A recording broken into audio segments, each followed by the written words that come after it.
Going the distance for local sports. This is X Sports Today.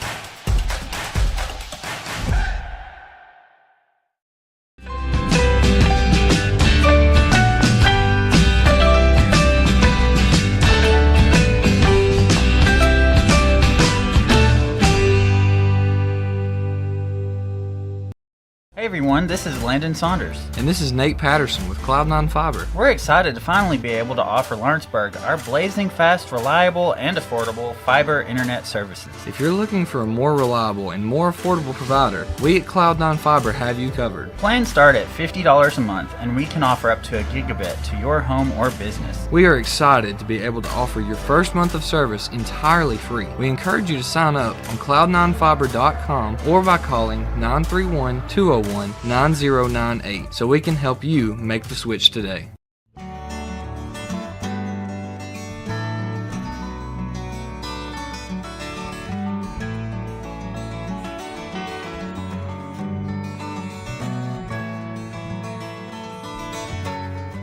Gifts and goodies galore await you at Miss Millie's in downtown Lawrenceburg. From brands you know and love, like E. Newton Jewelry and Tyler Diva Wash, to unique specialty gifts, you will find it all here. Whether you're looking for the perfect gift for someone you love or shopping for yourself, shopping local is the way to go. We have home goods, women's fashion and accessories, baby items, and lots of seasonal decorations. Our friendly staff will welcome you in, help you find what you need, and even package your gifts for you. Also, we can't forget to tell you about our popular bridal registry. Future brides can come and create their perfect registry with us. So stop by Miss Millie's today. We're located in the northeast corner of the square in downtown Lawrenceburg. Going the distance for local sports. This is X Sports Today. And welcome into X Sports Today. Michael Marks, Hayden Burks, and Hayden, we're trying a little something different today. So we usually do the SEC Tailgate Monday, Wednesday, Friday, but it's just us two today. So we're doing a little SEC Tailgate X Sports Today combo show, kind of get it all in one and kind of give you one spot to look at everything. And Hayden, we'll start right in the NBA free agency day 2. Finished up yesterday. We got day 3 going on today. Not a whole lot of big moves, but we think the New York Knicks have found their coach. They're going to hire two-time NBA Coach of the Year, Mike Brown. And, I mean, that was probably your best option out of all the candidates. Mike Malone was another big candidate, but you could kind of tell once they started getting around in that second round of interviews that it was going to be Mike Brown. Yeah, and I thought he was just kind of the name out there. I mean, he and Mike Malone, the two of them there, obviously the two-time Coach of the Year with Mike Brown, probably the number one option. I was telling you, I think he was the 2008-2009 Coach of the Year for Cleveland when LeBron was there the first year, and then he won it for Sacramento when they were the 3 seed in the West. I believe that was in 2023. Yeah. Coach of the Year that year, unanimous Coach of the Year as well on that one. So good. I think it's a good hire. I don't know. We'll see what the Knicks can do. Obviously, Mike Brown totally different from Thibodeau. Thibodeau was a defensive guy and playing most of your guys. Mike Brown is a offense go-getter. And, I mean, we've seen that dude in practice. I don't know if you've seen that videos where he got onto his guys. He's on them. You're supposed to be sprinting. Yeah. So he's kind of more fast and if they wanted somebody like Tom Thibodeau, I think they got it. I mean, Mike Brown has served under probably, I would say, the best offensive coach of our generation. He was, an assistant with Steve Kerr, and then was also spent some time on Pop's staff in San Antonio. So, I mean, he's done really good. He's got almost 3 decades of NBA coaching experience, and he's, coached some of the best players of our generation. He's been around for Steph Curry. He's been around for Tim Duncan, LeBron James. So, I mean, those are probably 3 top 10 players of all time right there. And when you think of the year that they I think it was 2022 when Steve Kerr was out he had some back issues or like something he was dealing with, and he couldn't be on the sidelines to be the head coach for the team. Well, that was when Mike Brown got the call to be the interim head coach for the time being. He basically led them to the NBA Finals. Then Steve Kerr comes back, and with that, Mike Brown gets a head coaching job the next year in Sacramento. We were just talking about next year, one Coach of the Year with Sacramento, taking them from like a a bottom team in the West to a number 3 seed team. Yeah, which ended up facing the Warriors. Yeah, that was a great It was playoff an amazing series. It was. So again, Brown was fired back in December by the Kings after a slow start to the season. They were 13-18. And again, after leading them to their first playoff berth in almost 2 decades in 2023, it was the longest drought in NBA history. And then the seasons, the Kings have one of the top offenses in the league. And I think it's interesting to kind of look at the players that he had with him those good years in Sacramento and kind of compare it to what he's got with the Knicks. Well, he's got he had a good young point guard in De'Aaron Fox. Well, he's got Jalen Brunson now. Yeah. He had a good 4 or 5 kind of guy in Domantas Sabonis. Well, now he's got Cat. So and the Knicks are trying to make a push. This is a good year for them. Yeah. The East is going to be down. A couple of the top dogs in the East are out. We've seen Lillard's down with the Achilles, and so is Halliburton and Tatum. So I think this is Cleveland probably be their biggest threat. Yeah, I would say other than Cleveland and maybe Orlando. I would say maybe Orlando. I don't know if the Pacers, with losing Halliburton and now Miles Turner to Milwaukee. Like I said, Philadelphia. Yeah, even the 76ers. Philadelphia, 76ers, they could be in the mix. So, like I said, a lot of teams in the mix, but when it comes to the East, it's basically wide open compared to the West. Yeah, and we'll kind of talk about that. I saw a tweet last night, kind of talking about the depth in the West. So you have Oklahoma City Thunder. They're coming off a championship. They're obviously number one. You got Houston. They got KD. They've made some signings. They're probably number 2. I would say they re-signed Fred VanVleet, got Dorian Finney-Smith. They're looking to make a serious push. Denver, as long as they have Jokic and Jamal Murray, Cam Johnson was a huge pickup. Yes, for them. Yeah. We talked about it, kind of comparing him to Michael Porter Jr. As Johnson's more of that 3-and-D strictly kind of guy. Michael Porter's the guy that's going to try to put up 20 shots a game. Make it more consistent rate too. The Lakers, Luka and LeBron, and Austin Reeves. He's been a good player. Dallas got Kyrie. They got Clay. They have AD. They got Cooper Flag. They're going to be good. Yeah. Minnesota's got Ant-Man. As long as he's there, with Anthony Edwards, they're going to be good. Phoenix, Phoenix is probably going to be one of those. Probably closer to the bottom half, but Golden State, you never know. Golden State still got Steph and Jimmy Butler. The Spurs got Wemby, now Dylan Harper, De'Aaron Fox, and the Clippers just brought back in Harden, who was coming off his best season since leaving Houston. Yeah, and then Kawhi, if they can get him healthy, we saw him trying. I believe he said he was doing like workouts and training stuff like that all the way through the end of the finals to kind of simulate that kind of stress on his body. Whether that's a good idea or a bad idea, we will just have to see. Some of the top remaining free agents now, looking at who's left coming into day 3. Josh Giddey. Yeah. You would assume he'll probably go back to Chicago. Back to Chicago, yeah. That'll be a good.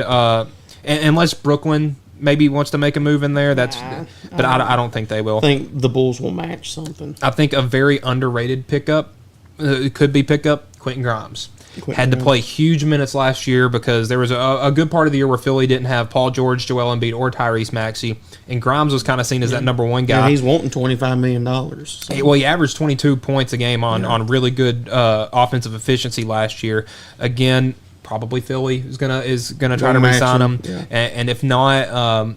Is he restricted or unrestricted? He is restricted. Okay, so Philly does have I would say some other teams they're kind of looking at, maybe Chicago, maybe Washington. I don't really see any of them putting forth the amount of money that Philly will to kind of keep him around. DeAndre Ayton, this is an interesting one because he's gone from being kind of like the solid big man for that Phoenix team that made the finals a couple years ago to now getting traded to Portland and then getting cut pretty much. Yeah. Essentially, they paid him out so he could be a free agent. Where do we see DeAndre Ayton going? Maybe Indiana. They just lost Miles Turner. Because they were originally the team that was going to pick up DeAndre Ayton if Phoenix didn't match that contract. So. The Lakers, another team that doesn't have a solid big man. And teaming, I feel like teaming that up with Luka and LeBron could make him look a lot better. Yep. When you kind of judge the better players in the league, it's kind of who makes everyone around them look good. Yeah.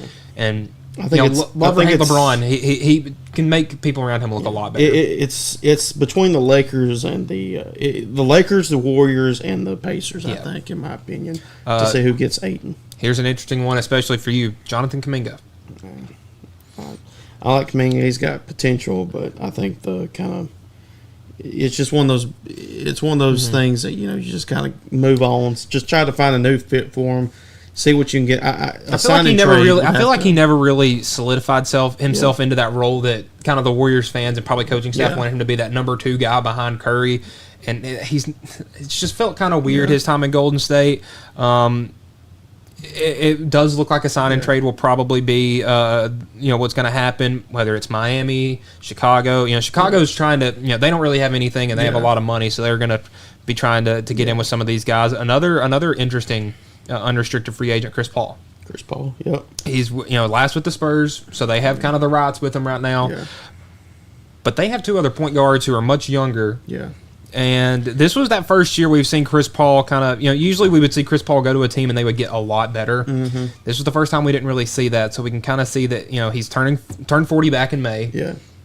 He'll still be a veteran presence in the locker room. I still like with him in the Spurs. That would be good for Fox and Dylan Harper and just any other of the younger guys. Building something like that. Maybe he could be ring chasing at that point. Like I know his 2 destinations right now are the Clippers and Phoenix right now. So I think the Clippers would probably be the best fit with him. The Clippers probably be the best fit. Yeah, he'll get to go back to L.A. Phoenix also could be a good fit. He was there when they made that finals run. So. Either one of those teams could be a good fit for him because those are both two franchises that have enjoyed their time with him. Al Horford for the Boston Celtics. He turned 39 back in June, early in June. He was still kind of a big part of the Celtics offense, but again, he's a big guy and he's getting up there in age. And the Warriors want him. I know that. Yeah, but say he's been. I don't think he'll be back in Boston. Yeah, he'll looking like he'll end up somewhere on the West Coast, whether it's L.A., the Lakers, or the Warriors. With the Lakers, I think he would probably be a best fit with one of those teams. Obviously, they're very perimeter centric. Horford can still step back and knock down a 3 every once in a while. Because you look at the Clippers, look at their big men. They just picked up Brook Lopez, and they got Ivan Zubac, too. That is a rebound machine. The Clippers could be scary this year. Yeah, they can. Chris Boucher with the Raptors. He had a pretty good year, averaging about 18 minutes a game. He's the only person left from the championship team back in 2019. It's looking like he would, with him being such a good shooter, the Warriors, again, look like a favorable spot. But it also could be someone like Toronto or Philly. Yeah. Cam Thomas, I see him going back to the Nets. Obviously, he was their number 1 scorer last year. He had 24 points. I think he averaged 24 points, so a very good. And he's a young player, only 23. So he's kind of entering Cam Thomas can play. That dude can play.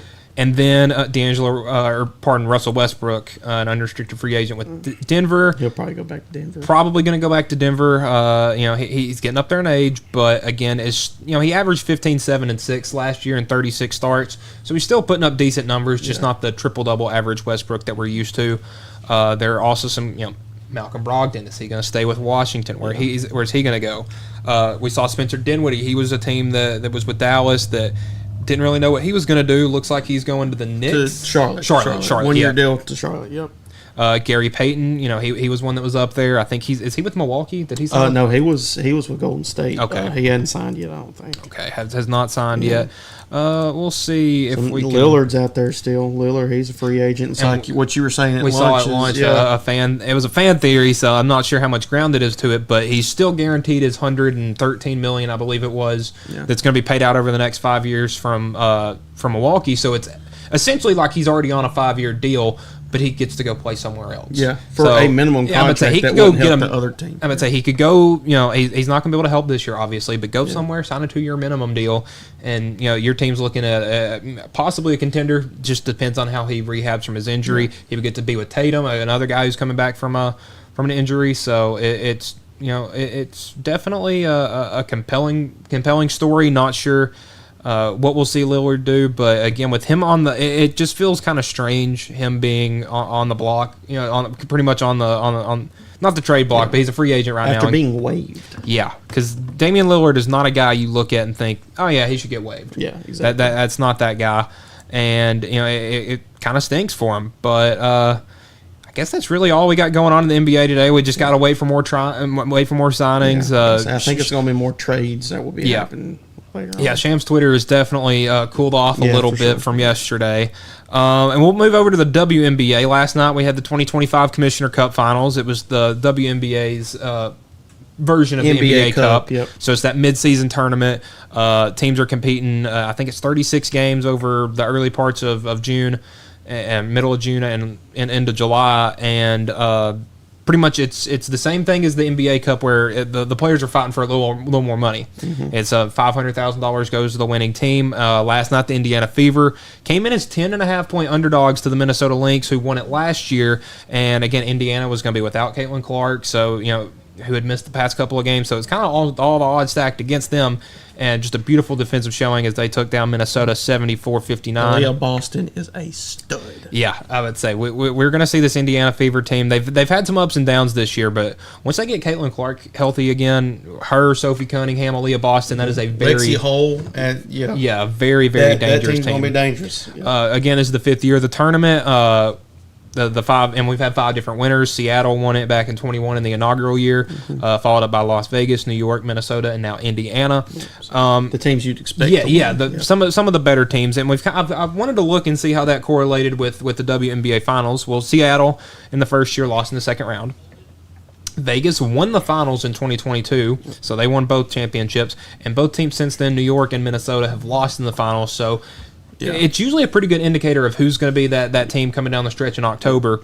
But I don't know if the Fever can get to the finals. I think they will be in the playoffs for sure. Can they get to the finals? I'm not sure. Yeah, and again, they've had some injury issues earlier in the year. Minnesota still looks like probably one of the best teams. To beat. Yeah, in my opinion, Minnesota's very much. To beat. But actually, the worst news of the night came from the halftime performance. Red Panda, everybody knows the lady on the unicycle that flips the bowls up into her head, fell off of her unicycle. It's an 8-foot unicycle. Early in her performance last night, and it looked to be a wrist and maybe even a knee injury. She was wheelchaired off, so wishing her the best and hopefully a speedy recovery. Yeah, I mean, it's one of those things. I think I can't remember. It was a Grizzlies game I went to, and I remember she was the halftime show, and it just seems like she's everywhere, and I don't want to say it, for speedy recovery, but then again, you said it's been her 31 years, yeah. So I'm about to say, I hate to say it, but it might be one of those things where she might think that, it might be time to wrap it up. Look, like I said, I don't know what her family life looks like, but then again, she's been one of those halftime commodities that will be known for a long time. Yeah, definitely one of the more popular ones. Anytime she's in the building, I mean, you see incredible halftime talent all over the country, but when Red Panda's there, it means some business. We'll hop over to Major League Baseball now, and looking at some of the standings, Hayden. Let me pull those back up.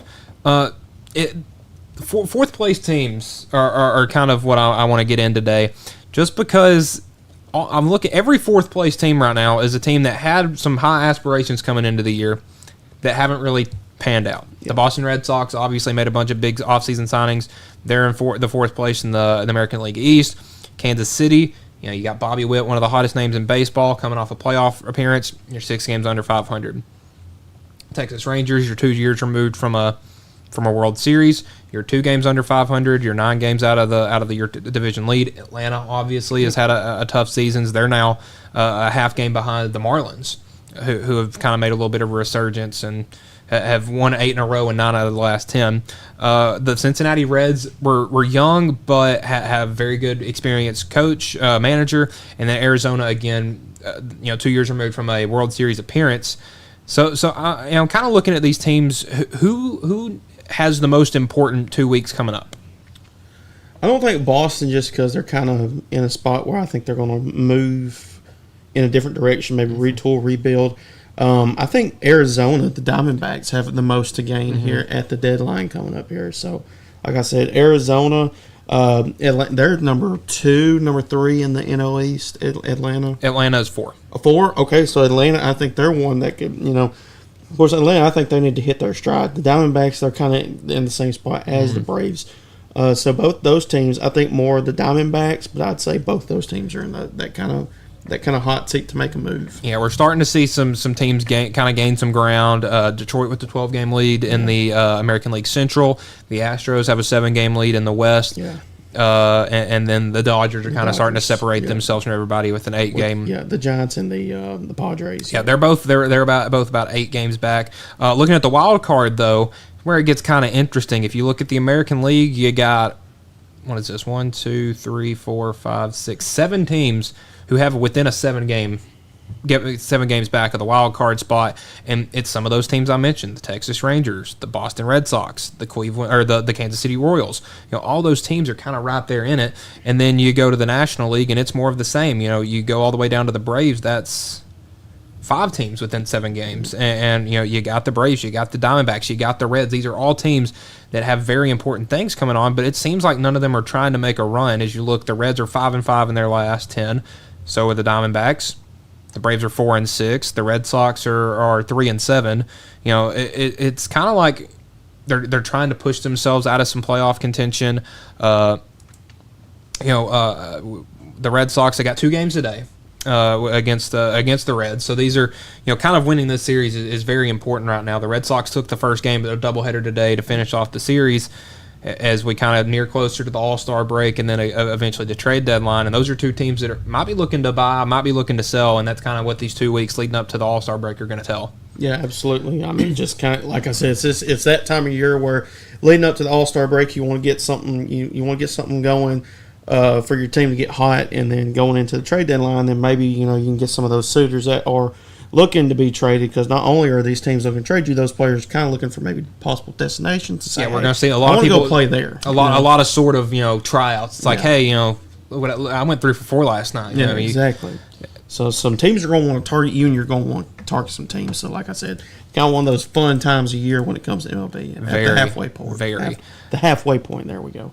So we'll look at the scoreboard for today. We'll go back and look at yesterday's. We had some good games yesterday, obviously. Toronto, now with only a half game back from the Yankees, a win today would put them atop the East. That San Diego Philly game got postponed due to some weather. We saw a really good game from Miami and Minnesota. Good pitching game right there.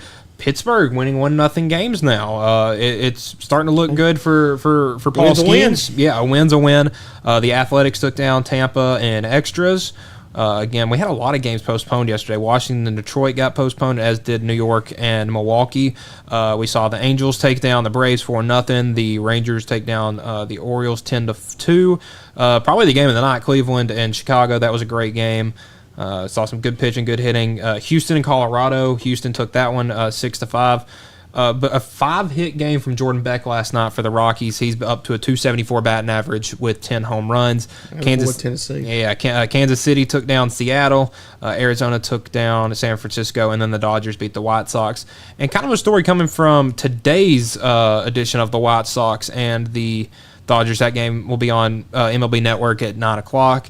Clayton Kershaw on the mound tonight against the White Sox. 3 strikeouts away from 3,000. And that's a 3,000 strikeout club is definitely a prestigious club. There's not many, I believe. Let's see. There's only like 7. Yeah. So we got Nolan Ryan, Randy Johnson, Roger Clemens, Steve Carlton, Tom Seaver, Gaylord Perry, Walter Johnson, Justin Verlander, Max Scherzer, Greg Maddux, Phil Niekro, Fergie Jenkins, Pedro Martinez, Bob Gibson, Kurt Schilling. I'm just naming off Hall of Famers at this point. Wow, there was more than CC Sabathia, John Smoltz. So 19. So again, off. Kershaw looking to be the 20th member of the 3,000 strikeout club. So very good for him. In joining that club again, that's I think that was I think every single one of them is a Hall of Famer. So we'll take a break here on Exports Today and SEC Tailgate, and we'll be back in a minute with some SEC headlines.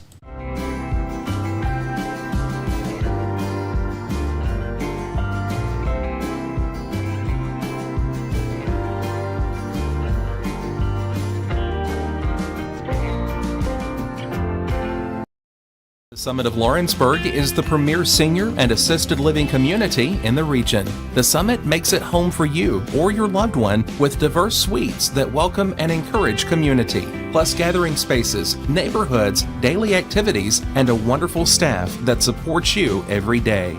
Hi, I'm Tara Blue. I'm the new director of the Summit, and we would like to invite you and your family to come and tour our facility. We would love to see you here.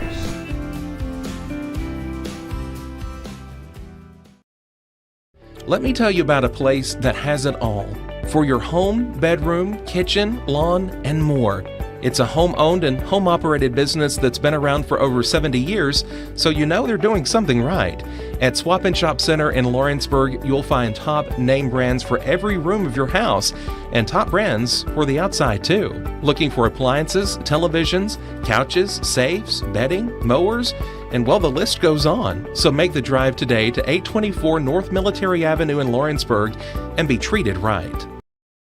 Got primary care? Find your way to better health with primary care by One Stop Medical. With decades of combined experience, you'll find a one-on-one relationship just like the old days, but with the convenience and technology of today. When One Stop Medical does primary care, it's the best. Call today for an appointment and find your way to healthy living. Serving Lawrenceburg, Pulaski, and Hohenwald. Phone 931-244-8220. Primary care by One Stop Medical at its best. What really matters during the ball game, we're at that point in the season where some are just beginning, some have already ended, and others are at that point where it's either win or go home. Depending on what your perspective is, it changes everything, doesn't it? In 2 Corinthians 4 and verse 18, we're reminded we don't look at the things that are seen, but at the things that are unseen. For the things that are seen are temporary, but the things that are unseen are eternal. Keep your focus, keep your perspective on the right things, the things of God, the eternal things. And that message brought to you by your friends at the Leoma Church of Christ. Comprehensive care with a compassionate touch. That will always be the guarantee at Encompass Healthcare in Etheridge, Tennessee. Whether you're looking for primary or urgent care, x-ray services, or weight loss treatments, the team at Encompass is equipped to serve your needs today. The doors are open Monday through Thursday from 8 to 5 and from 8 to noon on Fridays. Make an appointment with providers Kendra Brown, Tori Cox, or Ellie Brown today. That's Encompass Healthcare, located on Highway 43 North in Etheridge, next door to Chapman Tire. You know, Storing Lee Furniture is not just some huge chain store, but we do have a 144,000 square foot showroom right here in Leoma, Tennessee. The Story family has worked together in the business now for 55 years. And a familiar face is here to help you with whatever you need. That's what being a part of the community right here in the Tennessee Valley means. And if you have an issue, we're right here to take care of it. And don't forget free delivery. We invite you to come see us. We're Storing Lee Furniture. Going the distance for local sports. This is X Sports Today.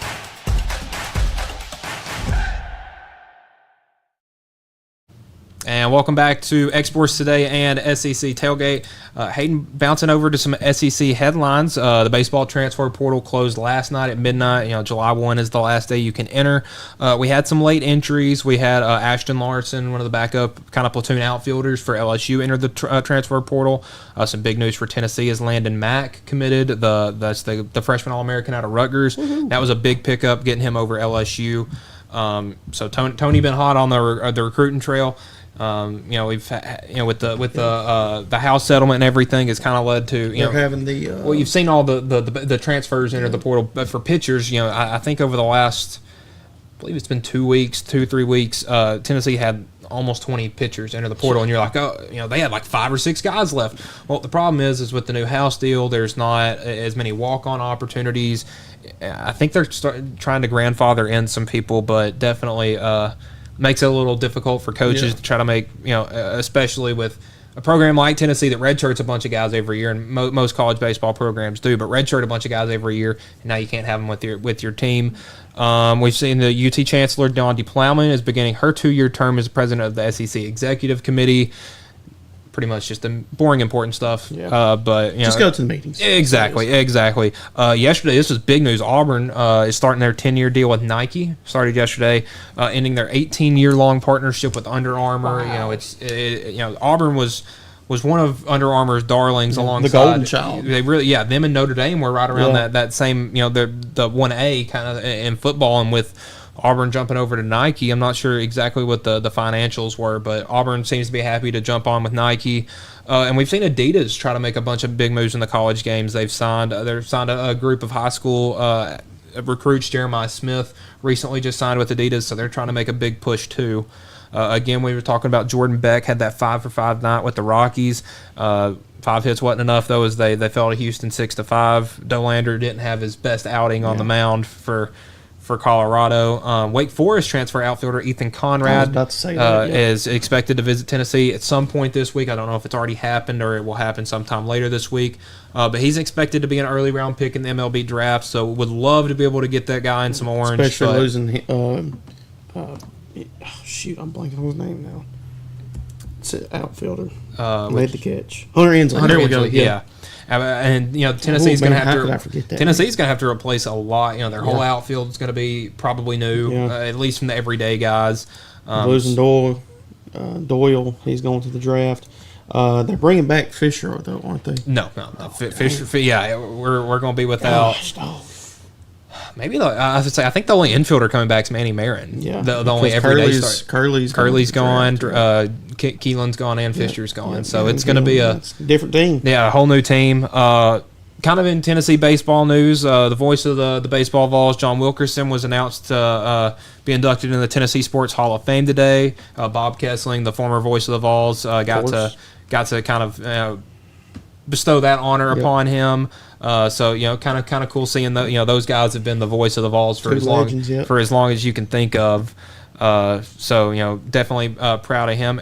AJ Causey, we got an update on him, and remember the transfer from Jacksonville State was kind of the number one guy for Tennessee out of the bullpen. He kind of went with they did the opener thing with can't think of his name right now. John Stamos, or Chris Stamos, not Uncle Jesse. So AJ Causey. No, it was 8-2 with a 1.6 ERA, 39 innings, 43 strikeouts. So he was the Quad Cities pitcher of the month for June. So proud of AJ Causey for that. And he was a guy I wasn't sure was going to be have a big career, but it's definitely off to a very good start. He's making the most of it right now. He's had a lot of doubters his whole career and has slowly started to kind of prove them wrong year after year. We'll jump over to the Players Era Tournament. We talked about it yesterday a little bit on Exports Today. We'll kind of look at some of the more SEC games specifically. So we'll start with the earliest one on Monday. We got Tennessee and Rutgers. Yep. Rutgers didn't have the best year last year. Had Ace Bailey and Dylan Harper. Not really sure what they're looking for this year. Tennessee, they lost a lot. Only a couple of guys returning from last year's Elite Eight team, but you got Jacoby Gillespie, the transfer. You got Amari Abram, another transfer. Who's that freshman coming in again? Nate Ament. He's already projected to be number 4 in this year's upcoming draft. Yeah, so some high praise for him, and if he can be anything like a top 4 pick, it's been in the last 10 years in college basketball. Yeah. Tennessee has not really had any of those freshmen. I mean, most of their guys have been transfers or Well, the year we had the best freshman class was that COVID year with Jaden Springer and Keon Johnson. I think if they got a normal year, that team would have been much different. Absolutely. Probably the best game of the day, Oregon and Auburn. That will be at 8 p.m. I believe all times Eastern, so that will be 7 p.m. This is November 24th, not anytime soon. But we got Oregon and Auburn. I think that'll be a very good game. Auburn losing a lot from last year's team. But again, it's Bruce Pearl. He's recruiting. He'll find a way. He's been hitting the portal hard. Oregon's going to be good. As long as Dana Altman's there, they're going to be very good. Alabama and Gonzaga. That's 2 of the best coaches in the game going at it. Mark Few and Nate Oates. We talked about it yesterday. Alabama's going to be their first year without Mark Sears and Grant Nelson for a while, but they still have some youngsters. LeBaron Filan was announced he was coming back a couple weeks ago. They're going to have Aiden Holloway back, so they're always going to be good at recruiting. So Alabama should be another formidable opponent next year. And then the Tuesday games, these are some good ones. You got to rematch the Elite Eight with Houston and Tennessee. That's going to be a good one. Yeah, anytime Kelvin Sampson and Rick Barnes' teams get on the floor, it's going to be a dogfight. Yeah, 100%. So I'm kind of curious to see if we're going to get a repeat of what happened last year with the Elite Eight in the first half. Yeah, that was dreadful. The last game of Tennessee's seasons, I'll branch off for a second, have been the hardest games to watch. We'll go back to football. Ohio State. That game was over after the first quarter. But the problem was I had to sit there and watch it. It's the last game of the year. Yep. We'll go to men's basketball, the Elite Eight. You're getting killed in the first half, and you just had to sit there and watch it. Mm-hmm. Women's basketball, they didn't get killed. They made a good comeback against Texas. Kind of just ran out of gas. So that one, was the most manageable to watch. Baseball, that last game was awful to watch in general. That whole weekend, weekend was just not fun. No. Softball, that was probably the softball was definitely exciting because they were in it the entire time. Because that one was kind of right down to the wire with Texas, and they lost to the soon to be. And they won a weekend series against Texas at Texas, so I'll give them that one. Michigan and Auburn, Michigan coming off a deep run. Auburn again, coming off the second Final Four appearance under Bruce Pearl. So both teams on an upward trajectory. Michigan was second-year head coach Dusty May. He brought that offense from FAU, but he's losing a lot of pieces, so that'll be an interesting game. And then the last game on Tuesday, Alabama and UNLV. UNLV obviously has found a new head coach. Alabama is Alabama. I expect them to go out there and score a lot of points. Auburn, I forgot to mention they're returning to Todd Pettiford, their former freshman phenom. So hopefully he'll be back for an exciting sophomore year at Auburn. We'll kind of go into NFL draft. We got some way too early mock drafts here of the first round. Kind of looking at some of the SEC guys in it. Gerard McCoy should be at the top. Jamad should definitely be near the top, if not at the top. Let me see if I can pull this back up. Here we go. So, Cade Klubnik from Clemson's projected the number one pick. ESPN and CBS and Fox and kind of everybody that's had their early mock drafts, they've had some Garrett Nussmeyers at number one, some Cade Klubniks at number one, some Drew Allers. It's kind of just which one of them three has the best season will be probably the number one pick. You scroll down to number 4, Anthony Hill, the linebacker from Texas, projected to go to New York. Says his kind of range of coverage and blitzing abilities remind scouts of Fred Warner, the linebacker for the 49ers. Let's see, we got Caden Proctor from Alabama, projected to go 9th to the Rams. And again, I think these are even projected spots in the draft because obviously we don't know how the NFL season is going to go yet. But Proctor's a big dude, 6'7", 370. So you're getting a lot. You're getting a lot of guy right there, but. He's been very good when he's been on the field for Alabama, obviously. Garrett Nussmeier from LSU.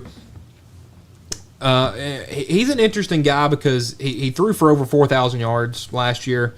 It was his first year as a starter, 4,000 yards, 29 touchdowns, 12 interceptions.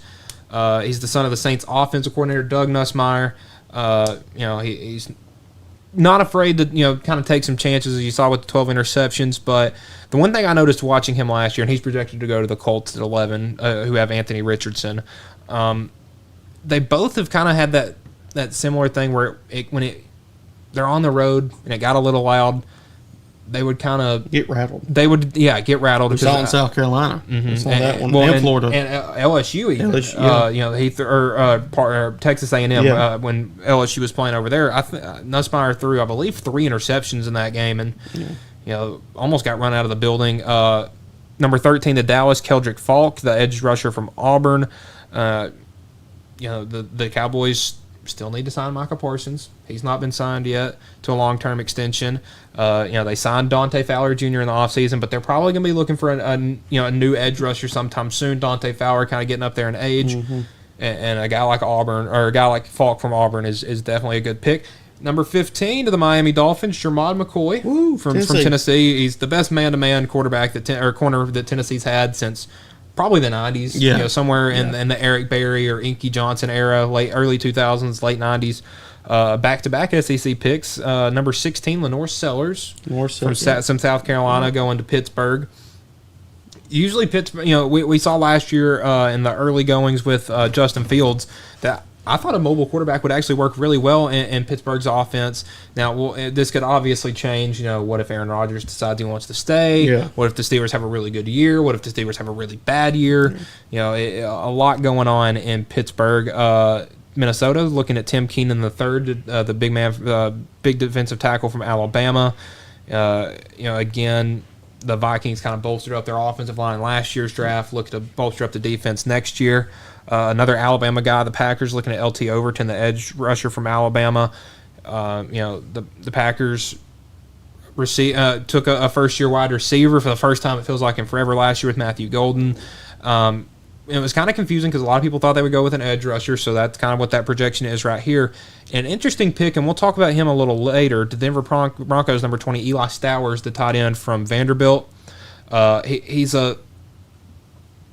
Probably one of the top 3 tight ends within the country, in my opinion. But the way they use him is weird because it's kind of... They use him, honestly, more as a slot receiver than an actual tight end. Yeah. So more of a receiving kind of tight end, more like Evan Ingram. So I think, with Sean Payton's offense, that would work very well. And we got some other guys, Austin Barber, the offensive tackle from Florida, Patrick Payton from LSU, C.J. Allen, the linebacker from Georgia. You got Drew Aller down here at 27 to L.A. I think that would be a great fit for him, to kind of follow in Matthew Stafford's kind of following his footsteps. Tyreek Sapp, the edge rusher from Florida, and Jake Slaughter. So Florida and Alabama really kind of peppered this list, and not as much LSU, not as much Georgia, not as much Texas. I haven't heard any Texas A&M in that list. There was no Texas A&M, so kind of a bit strange with who's going to be good and who's not going to be good this year. But again, we have an entire season of college football to change that. I mean, James Pierce was the number 1 pick going into the college football season last year, and 21st, maybe something like that. 21st, yeah. So definitely, a lot can happen. And when we come back, we got some preseason college football All-Americans, the end of an era for Tennessee basketball, and some projected college basketball lineups coming up next here on X-Sports Today and SEC Tailgate. Got a dent, a ding, a scratch, or a bent fender? Major or minor, Car Country Collision Center in Leoma can fix you up. Car Country works with all insurance carriers, gives free estimates, can work on foreign and domestic vehicles, and has experience you can trust. They've been in business since 1990. Unfortunately, accidents happen, but you can get your car back on the road with as little hassle as possible with the help of Car Country. Call 931-852-4708 or stop by at 2567 Highway 43 South in Leoma. Hey, this is Phil Hooper. Get the look you want for your favorite school, church, or business with apparel from HD Ink Screen Printing in Leoma, Tennessee. Got a logo you need embroidered or screen printed? Let HD Ink give you the professional look that sets the bar in today's world. We do fundraisers and custom designed apparel and so much more. Call today, 931-201-2961, or come see us at our new shop located at 26 Ingram Road in Leoma. Remember, HD Ink for the look you want and the look you deserve.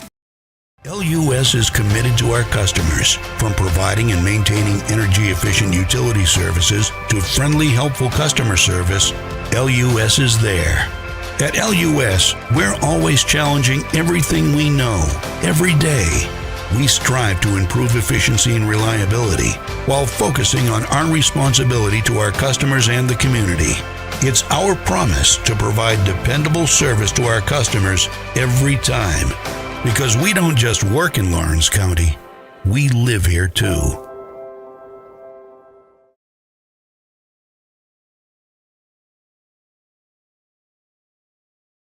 Jack Davis Insurance, located at 201 West Gain Street in Lawrenceburg, has you covered through life's obstacles. Jack Davis specializes in group insurance for businesses and institutions of all sizes. With coverage for life, accidents, cancer, critical illness, short-term disability, dental, and vision, Jack Davis can customize a plan to meet every need. Now available Medicare plans for seniors. Contact Paige Davis at 931-492-9284 today for Medicare Supplement, Medicare Advantage, and prescription drug plan insurance. Serving Lawrence and surrounding counties since 1987, call the team at Jack Davis Insurance today at 931-242-5225. There's no job too big or too small for Gonzalez Lawn and Landscapes. Owner Chris Gonzalez works hard to make your commercial or residential properties one of the neighbors will envy. You won't find a lower price anywhere else, and that's a guarantee. We offer mowing, landscape removal, small construction jobs, and more. Our team is licensed and insured to ensure the best work for Lawrence County and surrounding areas. Your satisfaction is our goal. We won't leave until you're happy. Call today to set up a free quote.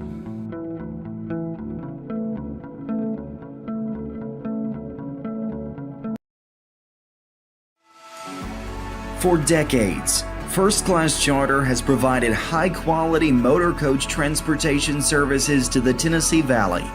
With numerous safety and cleanliness accreditations, First Class Charter is ready to make your group trip a reality. Contact us today by visiting firstclasscharter.net. First Class Charter, the official motor coach company of the North Alabama Lions.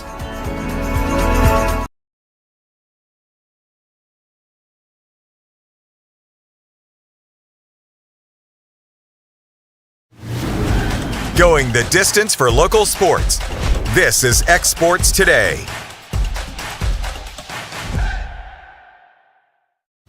And welcome back to X Sports Today and the SEC Tailgate. Doing a little special two for one show right here. And yesterday, Hayden, Walter Camp released their preseason FBS All-American team. We'll kind of look at it's a large selection, almost 34 different schools, 8 different conferences represented. It's in the first and second team. So we'll kind of look at some of these guys. So wide receiver. You have Jeremiah Smith and Ryan Williams, so an Alabama guy getting up there, probably the consensus 1 and 2, and Ohio State, and Ohio, tight end Eli Stowers from Vanderbilt, so he's getting a lot of love. Yeah, he's getting a lot of offensive line, Caden Proctor from Alabama, and then Jake Slaughter from Florida, the center. I've seen he's getting a lot of love recently. The running quarterback, Cade Glubnick, the running backs, Jeremiah Love from Notre Dame and Nick Singleton from Penn State. So 2 guys that kind of participated in that. I believe it was the Orange Bowl. That was that Final Four game. First team defense, Dylan Stewart from South Carolina, obviously a beast off the edge.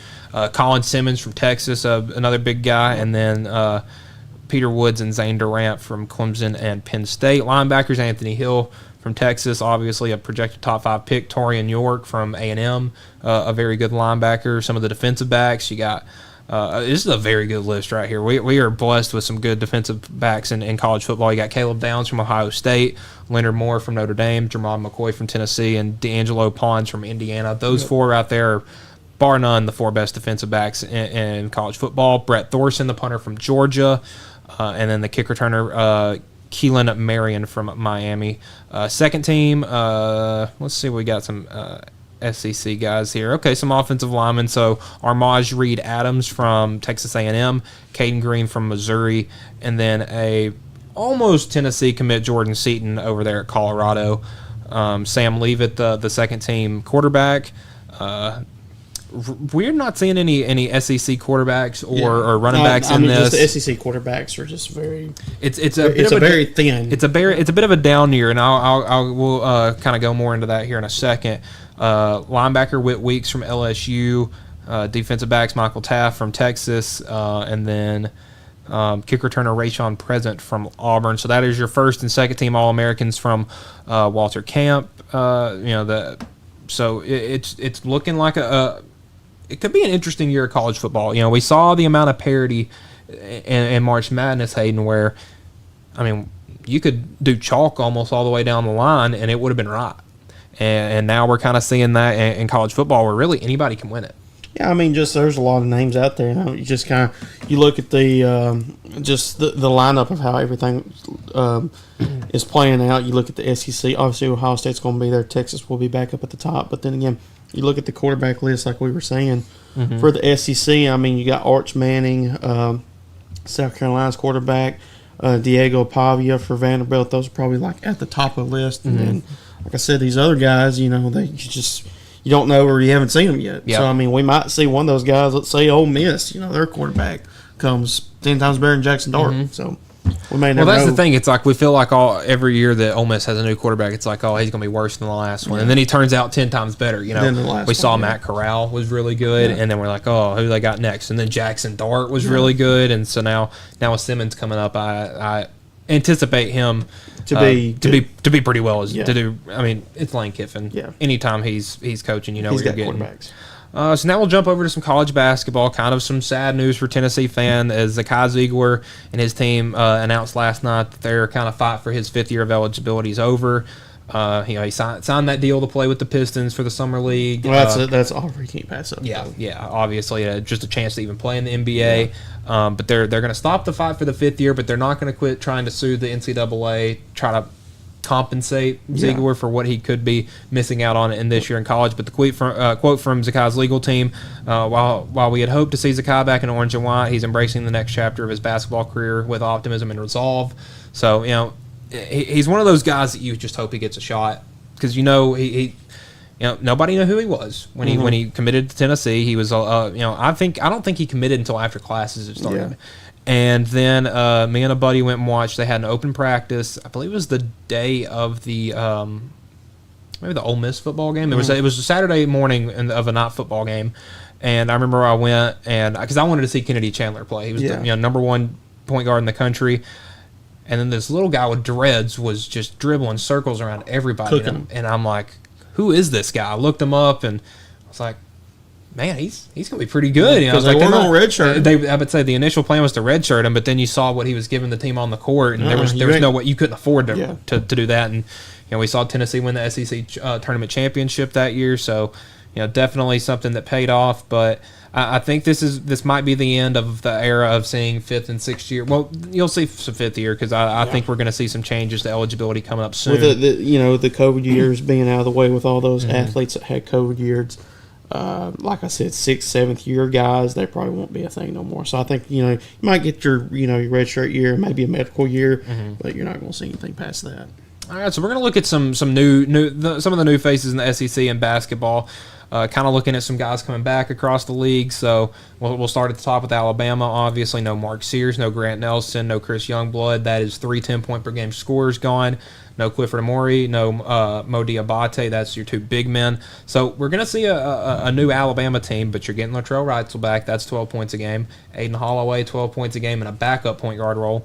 LeBaron Philon, a former 5-star. He was 11 points.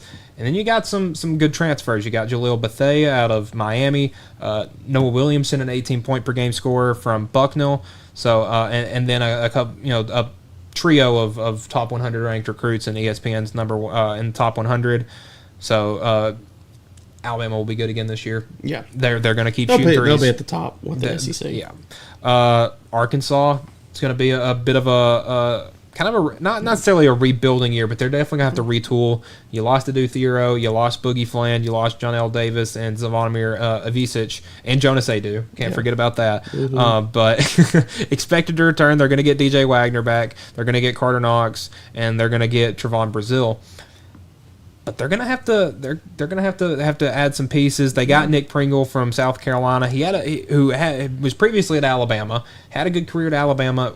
Kind of was inconsistent at South Carolina, so maybe he can get his career back on track. And then obviously Darius Acuff, Malik Thomas, some of those top 10 recruits that John Calipari's always going to get. Definitely very, very interesting. Auburn's losing a ton. No Janai Broome, no Chad Baker-Mazara, no Miles Kelly, no Denver Jones, no Chaney Johnson. That's your starting 5 from last year. But Bruce Pearl he'll find something out there. Well, he's got Todd Pettiford back. Yeah, he's got him back. Yeah. He's getting Keyshawn Hall, that tremendous scorer from UCF, averaged almost 20 points a game. Keyshawn Murphy, a big guy from Mississippi State. Kevin Overton from Texas Tech. One that Tennessee was really trying to get, Elijah Freeman, the 20-point-per-game guy from LMU, Lincoln Memorial. And then obviously a couple of top 100 recruits to go with it. The most interesting one in my mind, though, is Florida. No Walter Clayton, no Elijah Martin, no Will Richard. That's your 3 guards. Yep. But you get back Alex Condon, your big guy. You get back Thomas Houck, who was probably your best guy off the bench, and then Ruben Chinulu, your big guy, your 5-man.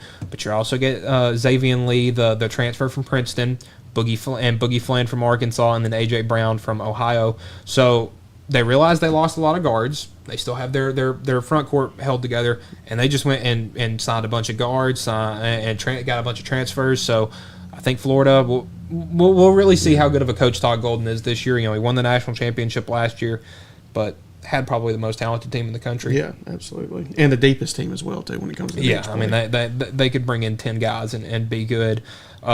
Kentucky, they're going to be losing a lot. No Jackson Robinson, the big 6'7" guard. No Kobe Brea, no Lamont Butler, no Amari Williams. You're losing, and Andrew Carr. So that's your starting 5 from last year gone. But you get Otega Owe back, who is a very good scorer. Brandon Garrison, Colin Chandler, and Trent Noah, the 2 in-state kids. They did a lot in the transfer portal. You got Jalen Lowe from Pitt. He was a 17-point per game scorer. Denzel Aberdeen, one of the backup guards at Florida. He was a very good player. So Florida and Kentucky kind of doing some trades. Yeah, some trades, and definitely very heavy in the transfer portal. They also got Mohamed Diabate from Alabama. So a very good recruiting class, and then a very good recruiting class because that Kentucky name carries a lot of weight. Jasper Johnson, number 18 in the country. Malachi Moreno. We'll look at. Here's Tennessee. So you lose Chaz and Lear, you lose the Kaz Igor, Jordan Gainey, Igor Milichich, Jemima Meshack, but you got Felix Okpara back. You got J.P. Estrella back, who's he was hurt all of last year, can be good when he's out there, and then Cade Phillips, the high flyer, and Bishop Boswell. Phillips is coming back. I thought he entered the portal. No, is he coming back? He's back. He's back. Okay. But then you get Jacoby Gillespie out of the portal, Jalen Carey out of the portal from Vanderbilt, and then Amari Abram from Louisiana Tech. Really good with getting Nate Ament, made this a really good transfer or incoming freshman class with Nate Ament, the number 4 player in the country. Dwayne Brown and Amari Evans, 2 top 80 guys. And then a couple of guys signed the international, like Clarence Masamba and then Troy Henderson.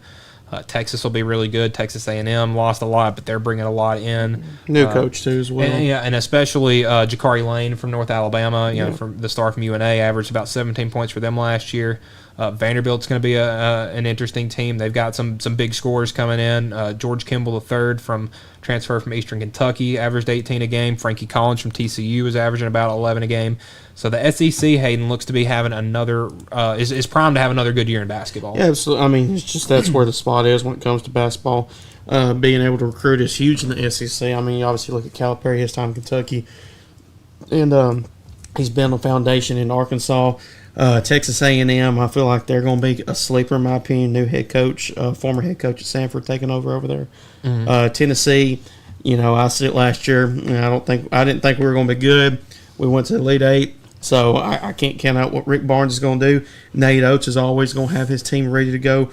Bruce Pearl, he's going to be that guy that can find a diamond in the rough in Florida. Last year's reigning national champs, just kind of looking to retool and reload again a little bit. So, like I said, it's going to be another solid year for the SEC. And like I said, I expect the SEC to have a lot of teams in the tournament once again. Yeah, I would say. I believe they set a record last year. It was 13. Yeah. So 13 out of 16 is looking pretty good. So we'll take a break, but when we come back, we got some more college football 26 rankings that we'll go over, and we'll talk about them here. And coming up next on the SEC Tailgate. Mac Brown has been providing photographic services for 55 years. During that time, Mac Brown photographers have photographed children, seniors, weddings, schools, musicians, and commercial businesses. The studio takes great pride in producing quality photographs and services for its many clients. While the studio has adapted as times have changed, their goal of providing excellent photography has remained constant. For more information or to schedule an appointment, visit their website at macbrownphoto.com or give them a call at 931-762-4263. Let the professionals at Mac Brown Photography turn your memories into treasures. Welcome to Mid-South Barn Dominiums. We realize there's a lot of options when it comes to finding a builder for your next home. Here at Mid-South, we understand that customer service, quality, and selections are very important. It's a very large time, money, and an emotional investment, and we're here to listen and care. We realize the kitchen's the most used and abused room in the house. Our cabinets are locally custom made from Sanderson Cabinets out of Lawrenceburg. They're real wood, poplar or maple, whether you paint or stain. All comes with slow close hardware and many pull-out different style options to choose from.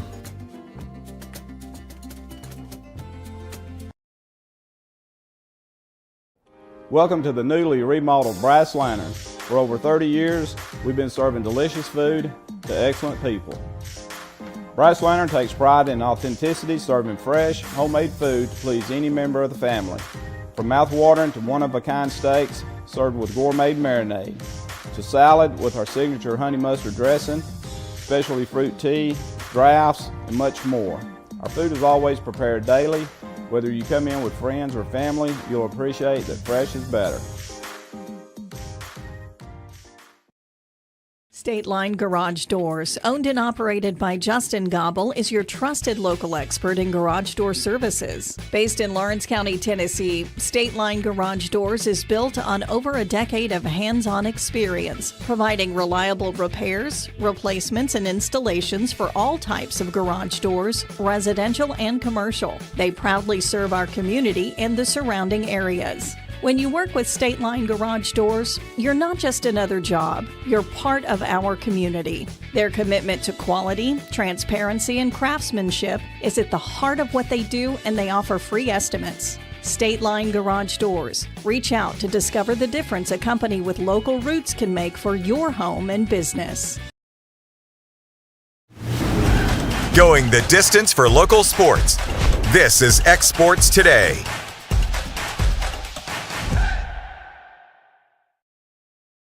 And welcome back to the last segment here of the SEC Tailgate and X Sports Today. I'm Michael Marks alongside Hayden Burks. And Hayden, we got another little fun last topic is, college football 26 is coming out pretty soon. If you pre-order, it's July 7th. If you don't, it's July 10th. So coming up on a week, and we've gotten some ratings over the past couple of days.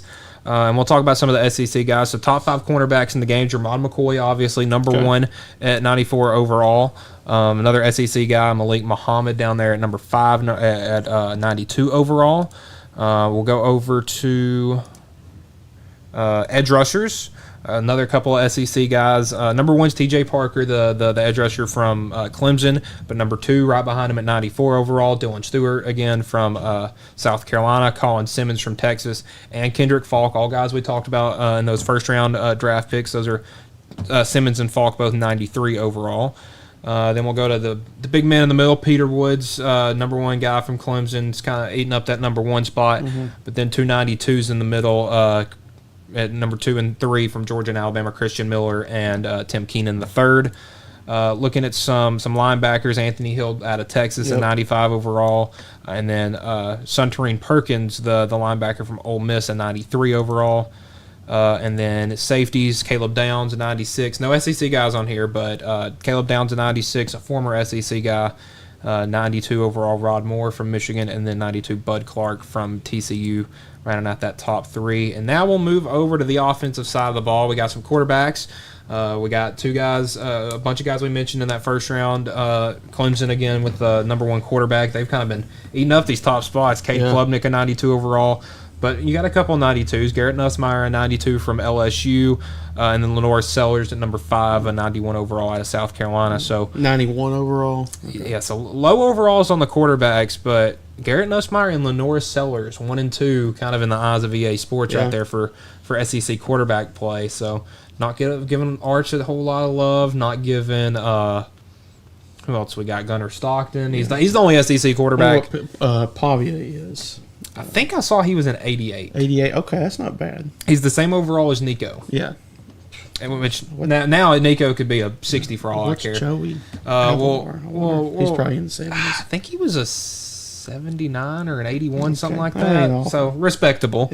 Yeah. Top 5 running backs. Jeremiah Love, obviously number 1. The guy from Notre Dame's coming back. Nick Singleton at number 2 for a 93 overall. No SEC guys again, but I think the SEC is going to have some running backs that really kind of shocked the world this year. I think Star Thomas was an 88. I saw. So again, he'll be good. Jeremiah Smith a 98 overall, number 1 wide receiver. Don't think anybody's questioning that. Ryan Williams at number 2 and 95 overall. And then kind of slowly trickling down, Jordan Tyson had a really good year at Arizona State. Elijah Surratt from Indiana, and then Eric Rivers from Georgia Tech. And then we got top 5 tight ends. I'll mention his name again, Eli Stowers, getting a lot of love from ESPN and from EA Sports, at 93 overall. The highest rated tight end in the game. Not far behind him at 90, have Oscar Delp, the big guy from Georgia. He'll probably have another good year. He's kind of more of a blocking tight end, and especially with the way that Georgia likes to run the ball. And then Jack Indries from Texas, a 90 overall. We saw the year that Gunnar Helm had last year for Georgia, so that's well respected. And then Caden Proctor, the number 1 offensive lineman in the game, at 94 overall. And then Armaj Reed Adams, again, the big guy from Texas A&M, rounding it out at number 4, 93 overall. So again, that game comes out if you pre-order it, which is I believe $99.99. That comes out on July 7th.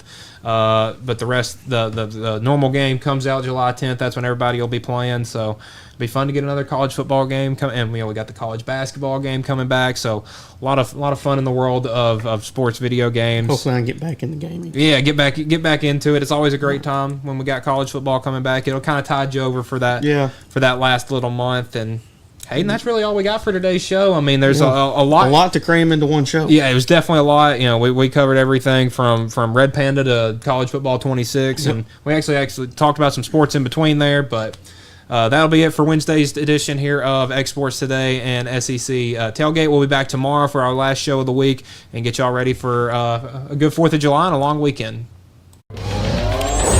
Going the distance with local sports. This is the X Sports Network.